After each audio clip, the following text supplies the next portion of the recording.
शुभेंदु राज में अवैध निर्माण पर जमकर बुलडोजर चल रहा है, गरज रहा है। ये बसीरहाट की तस्वीरें हैं जहां बुलडोजर एक्शन में है।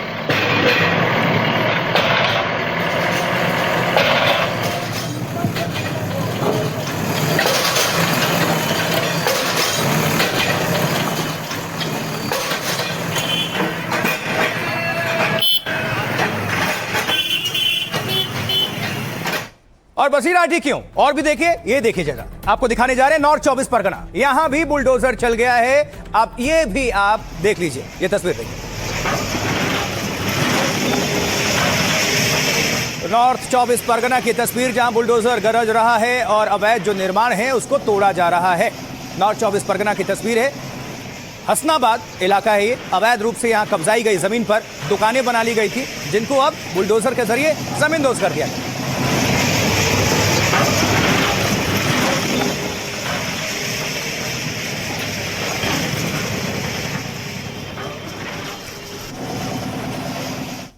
तो देखिए, शुभेंदु सरकार आने के बाद, यानी भारतीय जनता पार्टी की सरकार जैसे आई, बुलडोजर एक्शन काफी तेज हो गया पश्चिम बंगाल में। जगह जगह, एक जगह की तस्वीर नहीं है। अब ये भी देखिए, ये तस्वीर,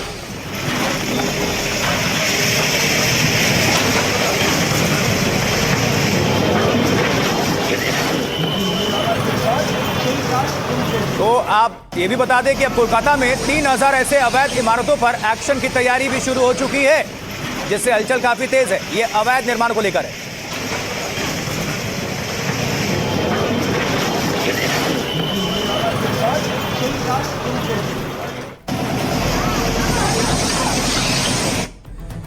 तो चलिए जल्दी से जान लीजिए, समझ लीजिए कि कोलकाता में आखिर अब क्या होने जा रहा है।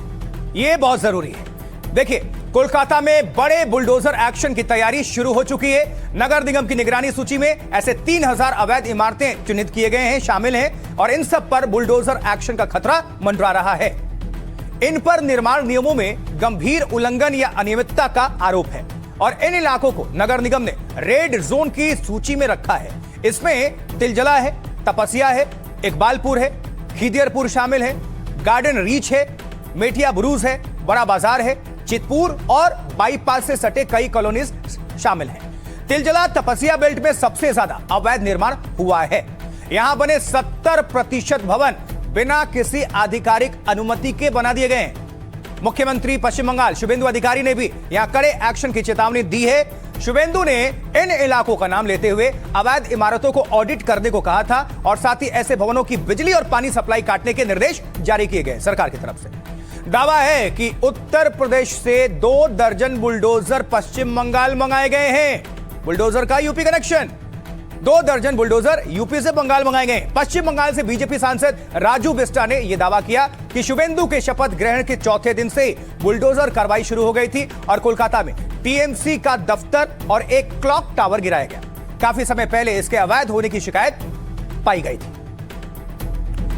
तो सत्ता संभालते ही शुभेंदु अधिकारी का जोर लॉ एंड ऑर्डर पर है, कानून व्यवस्था पर है। का माहौल था, हायरार्की तोड़ दिया, कोई सिस्टम नहीं था, डिसिप्लिन खत्म। अभी सिस्टम में चलना चाहिए।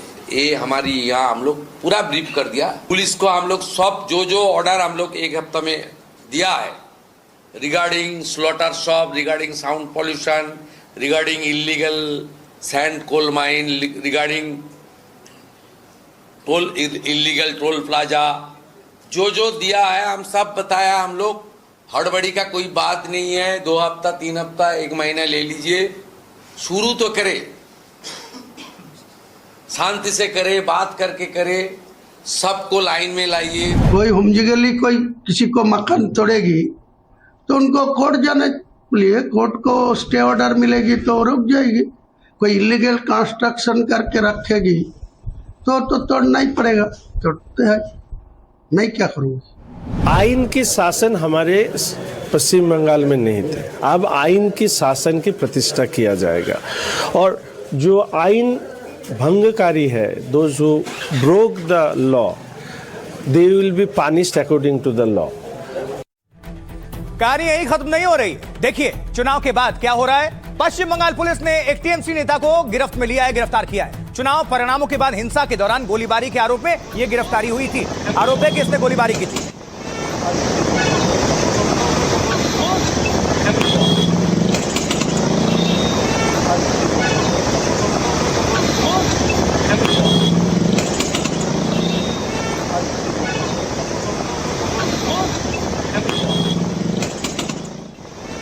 देखिए, कूच बिहार में शुभेंदु के खिलाफ आपत्तिजनक वीडियो बनाने वाले को कोर्ट में पेश किया गया, जिसकी तस्वीरें अभी आप देख रहे हैं। देखिए,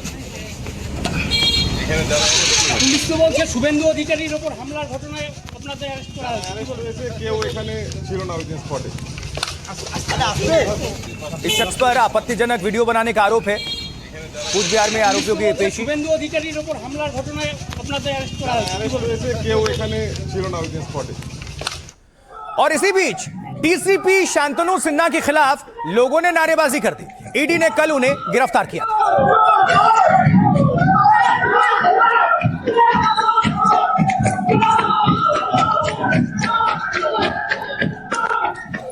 ये डीसीपी का विरोध हुआ शांतनु सिन्हा का। ईडी ने इनको गिरफ्त में लिया और लोगों ने नारेबाजी की।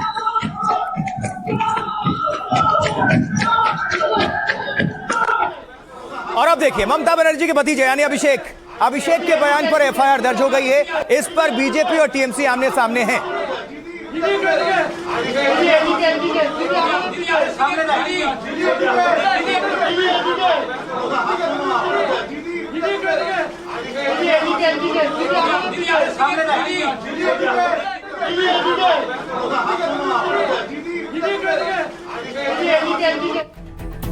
लेकिन अभिषेक के खिलाफ मामला क्या है और क्या इस मामले में उनकी गिरफ्तारी होगी, अब आपको बता देते हैं। सुनिए, ममता बनर्जी के भतीजे अभिषेक बनर्जी की मुश्किलें बढ़ चुकी हैं। टीएमसी सांसद अभिषेक के खिलाफ एफआईआर दर्ज किया गया है। बांग्ला विरोधी गुजराती गैंग वाले बयान को लेकर एफआईआर दर्ज हुई है। चुनावी प्रचार के दौरान अभिषेक बनर्जी ने यह बयान दिया था। दरअसल फाल्टा सीट में दोबारा वोटिंग के आदेश पर वो भड़क गए थे। डायमंड हार्बर मॉडल पर एक खरोच तक नहीं लगा सकते। अभिषेक ने बयान में कहा, पूरी भारत सरकार को चुनौती देता हूं। मुख्य चुनाव आयुक्त को लेकर भी अभिषेक ने बयान दिया था। इस पर तब बीजेपी नेताओं ने कड़ी आपत्ति दर्ज कराई थी। अब एफआईआर दर्ज होने के बाद अभिषेक की मुश्किलें यहां से बढ़ सकती हैं। एफआईआर दर्ज होने के बाद भारतीय जनता पार्टी और तृणमूल कांग्रेस ने एक दूसरे को घेरा है। राहुल सिन्हा क्या कह रहे हैं? बीजेपी सांसद राहुल सिन्हा ने अभिषेक बनर्जी पर हमला बोला। अभिषेक बनर्जी ने चुनाव से पहले और चुनाव के बाद जिस तरह की अमर्यादित असंसदीय भाषा का इस्तेमाल किया, उसी के कारण उनके खिलाफ ये एफआईआर दर्ज की गई है और इस पर सख्त कानूनी कार्रवाई होनी चाहिए।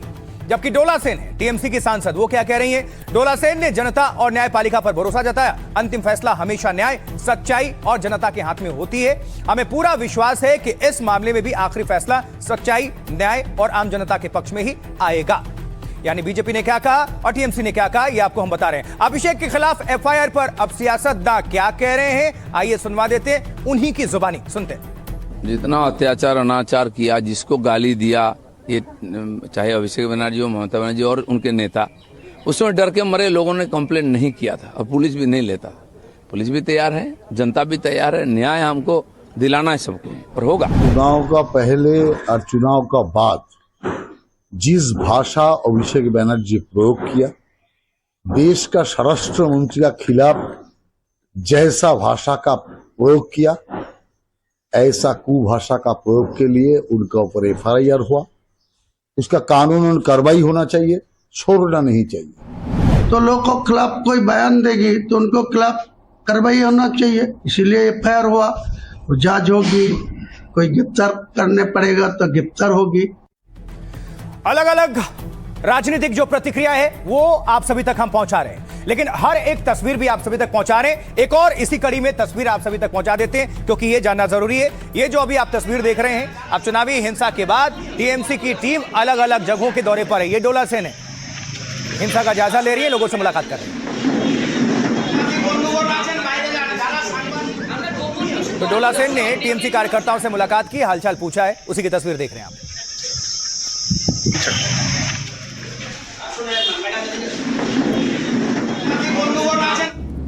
और वहीं शिकस्त के बाद, हार के बाद ममता बनर्जी ने विधायकों के साथ बैठक भी की।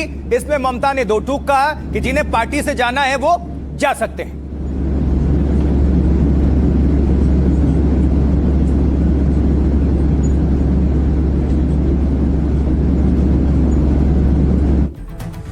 लेकिन यहां यह समझना जरूरी है, क्योंकि जान लीजिए कि ममता को आखिर ऐसा कहना क्यों पड़ा है। चलिए जान लेते हैं। देखिए, ममता बनर्जी, बंगाल में हार के बाद ममता की बागियों को यह चेतावनी है, जिसे पार्टी छोड़नी है वो अभी बाहर चला जाए। संकट के समय में वफादार लोग ही अनमोल संपत्ति बनेंगे। ममता उन्हें रोकने के लिए जरा भी प्रयास नहीं करेंगे। हार के बाद कई टीएमसी नेता बागी होने लगे हैं, उनके तेवर थोड़े बदल गए हैं। अब समीक्षा बैठक में ममता बनर्जी ने पार्टी नेताओं को दो टूक कह दिया कि जो पार्टी से बाहर जाना चाहते हैं वो चले जाएं। ममता बनर्जी खुद पार्टी को दोबारा खड़ा करेंगी। इस बैठक में उनके भतीजे अभिषेक बनर्जी मौजूद रहे। पार्टी में अब ममता बनर्जी का ही फैसला अंतिम होगा, निर्णायक होगा। नेताओं को सरेआम मीडिया में जाने से मना कर दिया गया है। टीएमसी के संगठन को नए सिरे से खड़ा करने की अपील की गई है। ममता बनर्जी ने कहा है कि हम पार्टी दफ्तरों को दोबारा खोलेंगे और दफ्तरों को रंगेंगे और मजबूती से काम पर लौटेंगे। जरूरत पड़ी तो मैं खुद भी दफ्तरों को पेंट करने के लिए तैयार हूं।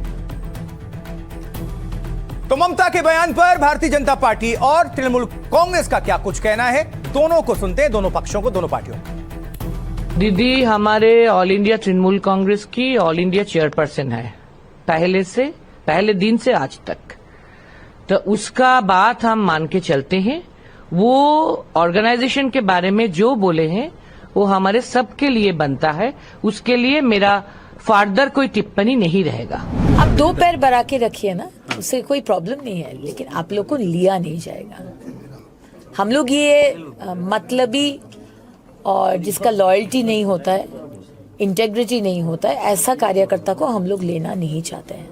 हम तो यही चाहते हैं जो टीएमसी किए हैं इतना दिन, आप लोग टीएमसी में ही रहिए, ममता बनर्जी के साथ रहिए, एटलीस्ट थोड़ा सा तो लॉयल्टी दिखाइए, थोड़ा सा तो इंटेग्रिटी दिखाइए। अब इसी बीच आपको यह भी बता दें, शुभेंदु के पीए के मर्डर केस का दिल्ली कनेक्शन भी सामने आया। ये देखिए तस्वीर आपको दिखा रहे हैं। शुभेंदु के पीए मर्डर केस में नोटिस जारी किया गया है, जिसकी तस्वीरें आपके सामने रख रहे हैं। पूरी अपडेट आपको हम कर देते हैं। देखिए, सीबीआई की टीम ने 2 जगहों पर इस सिलसिले में छापेमारी भी की है। ये दिल्ली स्थित।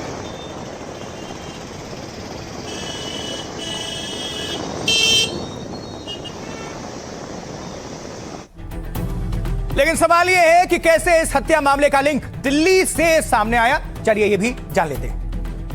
देखिए, आपको बता दें, पश्चिम बंगाल के मुख्यमंत्री शुभेंदु अधिकारी के पीए के मर्डर केस में दिल्ली में छापेमारी हुई। सीबीआई की टीम ने 2 जगहों पर रेड डाली और दिल्ली पुलिस की स्पेशल सेल के साथ मिलकर छापेमारी की गई। हत्या में शामिल संदिग्ध को सीबीआई तलाश कर रही है और स्वरूप नगर इलाके के 2 अलग अलग घरों में कई घंटों तक तलाशी अभियान चलाया गया। सीबीआई ने संदिग्ध के पिता को नोटिस देकर जांच में सहयोग करने को कहा है। पीए मर्डर केस में अब तक कई सनसनीखेज खुलासे हो चुके हैं। हत्या में इस्तेमाल की गई गाड़ी झारखंड से लाई गई थी। सीबीआई साजिश की कड़ियां जुटाने में लगी हुई है या खंगालने में लगी हुई है।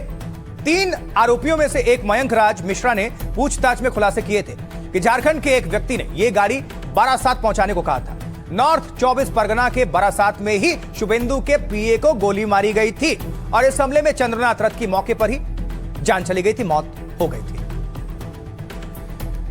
और अब आगे बढ़ते हैं, एक और बड़ी खबर जिसकी चर्चा पूरे भारत में है, क्योंकि अब हम बात करने जा रहे हैं भोजशाला की। भोजशाला में सनातनी शंखनाद। देखिए, मध्य प्रदेश की भोजशाला पर जैसे ही हाईकोर्ट का आदेश सामने आया, सनातनियों ने जश्न मनाकर वहां पहुंचना शुरू कर दिया है। पूजा अभिषेक सब कुछ शुरू हो गया और ये सुनिए थोड़ा।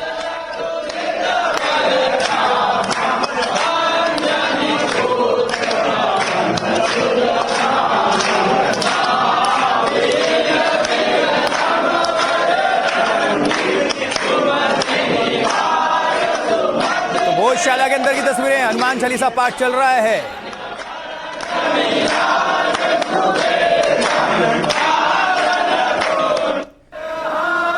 दिन में हनुमान चालीसा का पाठ हुआ तो शाम को संध्या आरती भी हुई और कई श्रद्धालुओं ने भोजशाला के अंदर आरती की है, जिसकी तस्वीरें।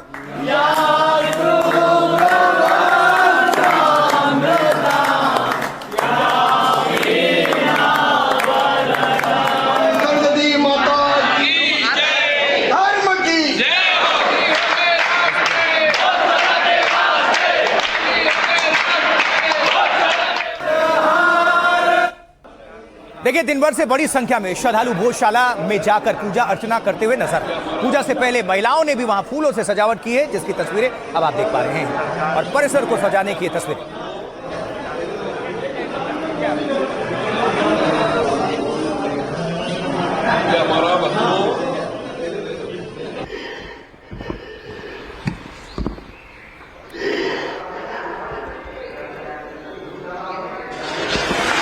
भाव है, इमोशन है। जैसे ही आदेश आया ये श्रद्धालु पहुंचे और माथा टेक कर नमन किया, प्रणाम किया और जो आस्था रखते हैं उसमें विश्वास की एक तस्वीर है ये। अब जब बड़ी संख्या में लोग आ रहे हैं तो धार में किसी तरह से कोई बवाल ना हो, इसके लिए भी पुलिस फोर्स लगातार एक्शन मोड में है। फ्लैग मार्च कर रही है, तस्वीरें आपके सामने देखिए, फ्लैग मार्च कर रही, शांति बनाए रखने की पुलिस अपील कर रही है, सिक्योरिटी फोर्सेस अपील कर रही है, तस्वीरें उसकी है।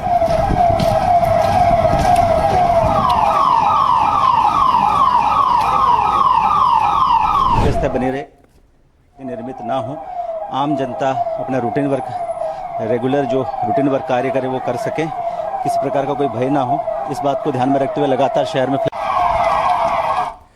देखिए, सुरक्षा घेरे के बीच सिर्फ पूजा पाठ ही नहीं बल्कि लोग भोजशाला को अंदर से देखने के लिए भी लोग पहुंच रहे हैं। अब ये जो तस्वीर आपको हम दिखा रहे हैं उसी को तस्दीक कर रही है, क्योंकि पहले सख्ती के बीच परिसर में ये लोग जाते थे क्योंकि सिक्योरिटी चाक चौबंद थी और उसमें बहुत सारे गाइडलाइंस थे। मगर अब फैसले के बाद हिंदू समुदाय खुलकर मंदिर दर्शन कर रहे हैं, वही आप देख पा रहे हैं। ये अंदर की परिसर की तस्वीरें हैं, कैसा दिख रहा है आप भी देख लीजिए।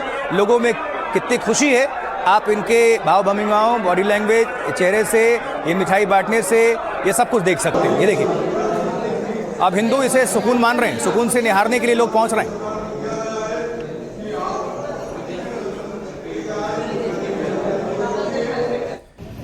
देखिए, भोजशाला जाने वाले कुछ लोग तो अपने साथ धार्मिक तस्वीरें भी लेकर जा रहे हैं, लगातार भजन गा रहे हैं और नारे लगाकर ये लोग अंदर प्रवेश कर रहे थे। तभी पुलिस प्रशासन ने गेट पर रोक लिया और तस्वीरें ना ले जाने को कहा गया। इस दौरान थोड़ी नोकझोंक भी हुई, सुनिए। हमारे बल पे काबू नहीं कर पा रहा, इजाजत मांग ली।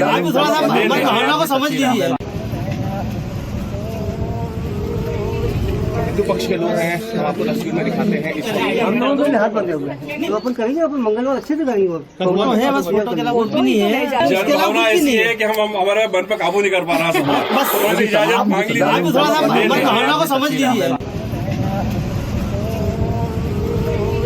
हिंदू पक्ष के लोग हैं, हम आपको तो चलिए अब जरा जान लेते हैं कि भोजशाला में क्या चल रहा है और इस फैसले का असर क्या हुआ। ये सब कुछ आपके सामने विस्तार से रखने जा रहे हैं, नजर डालिए। देखिए ये जो फैसला आया, फैसले के अगले दिन भोजशाला में अब क्या चल रहा है, आपको थोड़ी थोड़ी तस्वीरें तो हमने दिखा दी, लेकिन आज सुबह कई जो श्रद्धालु हैं वो भोजशाला के अंदर पहले सजावट करते नजर आए, फिर मां बाग देवी यानी सरस्वती जी की पूजा अर्चना वो करते हुए इसमें लीन नजर आए। और इतना ही नहीं, जो श्रद्धालु हैं वो भोजशाला में हनुमान चालीसा का पाठ करते नजर आए। भोज उत्सव समिति के पदाधिकारी इसे उत्सव का मौका करार दे रहे। उनका कहना है कि कई सालों के संघर्ष और बलिदान के बाद ये पल आया है उनके जीवन में। कोर्ट के फैसले के बाद महिला, बच्चे और पुरुष सब दर्शन के लिए पहुंच रहे हैं। कुछ श्रद्धालु अपने साथ हनुमान जी और मां सरस्वती की फोटो लेकर आए थे। श्रद्धालुओं ने देवी देवताओं की फोटो अंदर ले जाने की कोशिश की, लेकिन सुरक्षा कर्मियों ने उन्हें प्रवेश की अनुमति नहीं दी। उनका कहना है कि नई व्यवस्था बनने तक पुरानी व्यवस्था लागू रहेगी। हालांकि मुस्लिम पक्ष हाईकोर्ट के फैसले के खिलाफ खड़ा हो गया है। मुस्लिमों के बड़े संगठन जमीयत उलेमाए हिंद ने भी ऐलान कर दिया है। मौलाना महमूद मदनी ने सुप्रीम कोर्ट जाने के संकेत दिए। उन्होंने कहा है कि इस तरह के मामलों के लिए हम लड़ाई लड़ेंगे, क्योंकि ये सिर्फ मस्जिद नहीं बल्कि देश के दस्तूर और कानून का मामला है। मस्जिद के लिए वैकल्पिक जगह का तो कोई कॉन्सेप्ट ही नहीं है।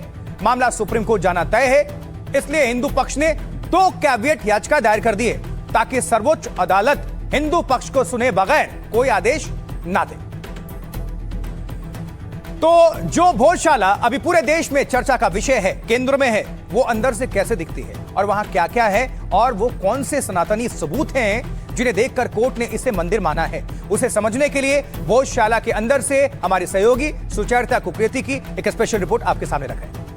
ये इस भोजशाला में गर्भगृह है। गर्भगृह यानी कि वो जगह जहां पर अनुयायी मानते हैं कि मां सरस्वती यानी बाग देवी की प्रतिमा इधर ही विराजमान थी। यहाँ पर फूलों से ओम उकेरा गया है, फूलों से स्वास्तिक उकेरा गया है, इस इंतजार में कि इस गर्भगृह में मां वापस आएंगी और यहीं पर विराजमान होंगी। ये शंकर भगवान की मूर्ति है। ये सर्वे कार्य के दौरान यहाँ पर इस खंबे पर चारों दिशाओं में मूर्तियां निकली। दिग्विजय सिंह के शासनकाल में में सारे खंभों को चूने से प्लेन कर दिया गया था। जब बाद में भाजपा की सरकार आई उस समय इनकी सफाई हुई। आप आज भी यहाँ पर चूना देख सकते हैं। ये पूर्ण गणेश जी की प्रतिमा थी, जिसको धार के हिंदू समाज ने वर्षों पहले देखा था। ये यहाँ पर शिव पार्वती की प्रतिमा है।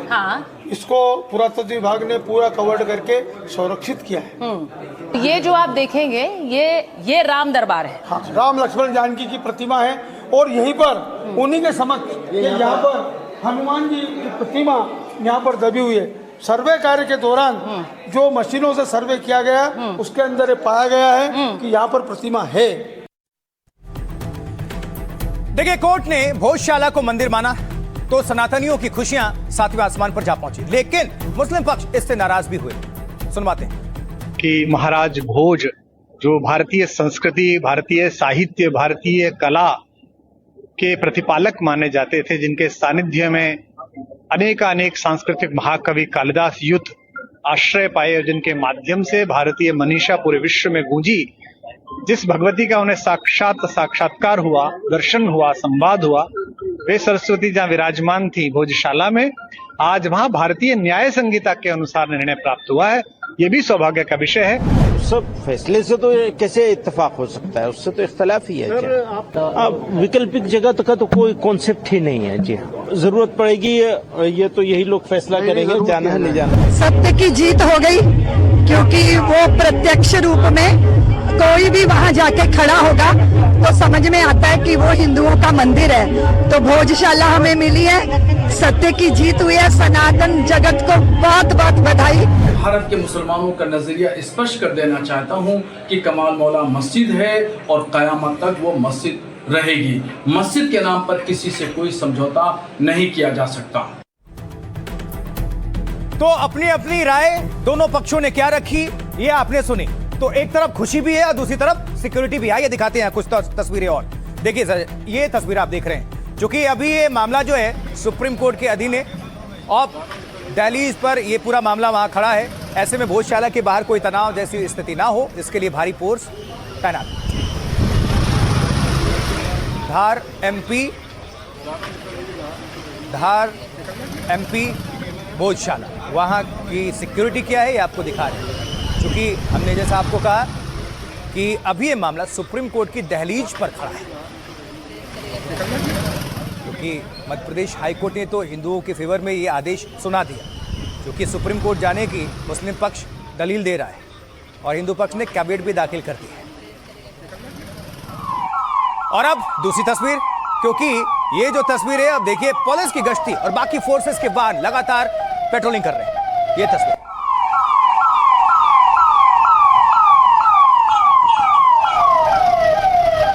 कोई भी उपद्रव करने की हिमाकत ना कर सके, इसलिए सुरक्षा चाक चौबंद है।